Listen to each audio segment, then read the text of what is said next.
If you are somebody who struggles with decimals, adding and subtracting, then this is a place for you. This is part of the GED prep test area I am doing on my series. And so I am going to be not doing all of these questions up here. And this is requiring the first 12 questions. So I'm going to do a bunch of them, but I'm not going to do all of them. So I would encourage you guys to screenshot this if you want more practice with these. Check them with the calculator. They do not want you to use a calculator for these, and you would not be able to use a calculator. But I'll do a bunch of them just so you can see them. But screenshot this so that you can practice on your own. And we'll get started with a few that I'm going to do right now so you can see how to do them. So with these questions, we are going to just be adding according to this question. So everything, notice that when I'm doing these, it's really important. You want to be organized with this and line everything up. Decimals should be lined up accordingly. Numbers should be lined up as well. Anytime there's a blank spot, we're going to throw a 0 in there. So I'll show you that in a minute. We're going to start off by adding. We always start from the right-hand side, and we're going to move it over to the left. 5 plus 1 is 6. 2 plus 7 is 9. 0 plus 9 is 9. Decimal is going to go right there, and then 7 is the addition of 4 plus 3. And so this would be my finalized answer for this question. Moving on over here to this, we're going to subtract. Now, here's the problem with subtracting. Now, I'm going to be taking this number. Now, I obviously do not have enough here. I have 4 minus 9. So I can't do that, unfortunately. So I'm going to have to take and give myself 10 from the number before this. Now, the problem is this is a 0. So when I'm doing this, it's really important that you are paying attention to this aspect. This is going to be 9. And then we're going to go ahead, and because we have to kind of borrow from that, we're going to have to take from this as well. So that's a little bit of a tricky one. So when you have to borrow from something, but you can't really borrow it, you have to take from that. So you're going to end up with this. Now we're going to do 14 minus 9.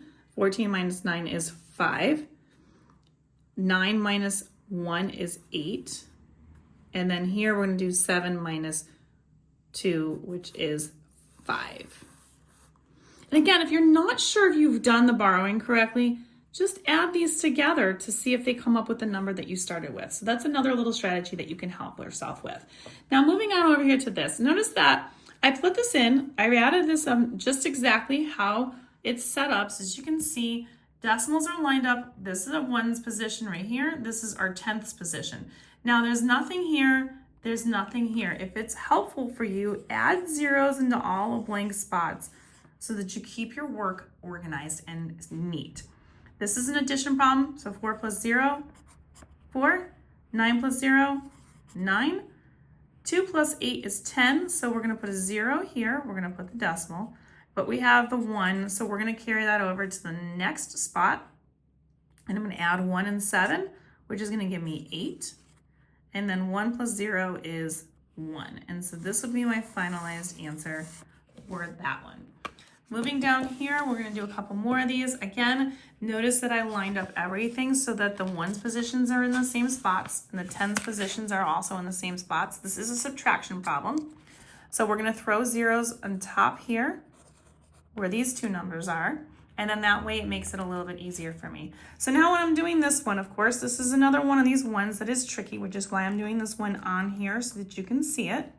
What we're going to do is we're going to have to borrow from this number before it, and that's going to cause me to make that a 9. And then I have to borrow from this as well. So that's going to be 7. And then we're going to go ahead and get moving with this. So 10 minus 5 is 5. 9 minus 0 is 9. Now 7 minus 9, I cannot do. So what I'm going to have to do is now borrow again. So this is going to be crossed out. That's going to be 2. And now I'm going to have to say 17 minus 9. So 17 minus 9 is 8. Decimal goes right here. And then 2 minus 2 is 0. So I'm going to put the 0 right there. And this is going to be my finalized answer right here. Moving on to this next one. Again, we have nothing in these positions right here. So I'm going to throw zeros here just to keep it consistent. and we're gonna add 0 plus 8 is 8, 0 plus 0 is 0, 5 plus 0 is 5, decimal's gonna go right there, and then 6 and 4 is 10, and that would be my finalized answer for this one. And then my last one over here, again, we have 2 digits missing right here where the 7 and the 4 are above them, so we're gonna put them in as zeros. This is a subtraction problem, so again, another one that we're gonna have a little bit of a trickiness with, but hopefully we can get these. And again, if you're not sure if you're doing it right, you can always go back and add your numbers to see if they add up correctly. So I'm gonna have to borrow, so that's gonna make 10. That's gonna borrow, making it 9. And then we're gonna go ahead and see what happens here. So 10 minus 4 is 6. 9 minus 7 is gonna end up giving me 2. 5, oh, sorry, I didn't borrow from here. That should be 4. My bad, apologize for that. 4 minus 0 is gonna be 4. Again, when I have 0 here and I don't, you gotta borrow from the number before it, just so you guys know.